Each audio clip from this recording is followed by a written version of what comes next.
మన దేశంలోని గోల్డ్ లో ఎక్కువ భాగం మన మహిళల దగ్గరే ఉందట. ఆడవాళ్ళకి బంగారు ఆభరణాలు అంటే అంత మక్కువ. చాలా మంది వాటిని రోజు వేసుకోరు. ఏ పెళ్లికో పేరంటానికో వేసుకుని తర్వాత దాచిపెడతారు. తీరా వేసుకుందామని తీస్తే నల్లబడి ఉంటాయి. అలా నల్లబడకుండా ఉండాలంటే ఏం చేయాలో చూద్దాం.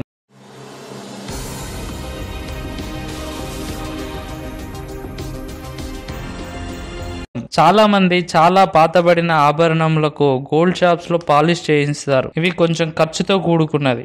మోసం జరిగే ప్రమాదం కూడా ఉంది. ఇంట్లోనే నల్లబడిన బంగారపు నగలను పాలిష్ చేసుకోవచ్చు. ఒక గిన్నెలో కుంకుడుగాయ రసం, కొంచెం చింతపండు రసం వేసి ఆ మిశ్రమంలో మీ బంగారు నగలను 15 నిమిషాల పాటు ఉంచి తర్వాత టూత్ బ్రష్ తో వాటిని రుద్దుతూ కడగాలి. అంతే, మీ బంగారు నగలు మెరిసిపోతాయి. వాటిని భద్రపరిచే ముందు కొంచెం ఆముదం నూనెను అంటనట్లుగా రాయాలి. తర్వాత గాలి తగలకుండా ప్లాస్టిక్ కవర్ లో ఉంచాలి. దానివల్ల మళ్ళీ తిరిగి వాడే వరకు అవి నల్లగా మారకుండా ఉంటాయి. ఈ వీడియో మీకు నచ్చితే లైక్ చేయండి, బాగా నచ్చితే షేర్ చేయండి, కానీ సబ్స్క్రైబ్ చేయడం మాత్రం మర్చిపోకండి.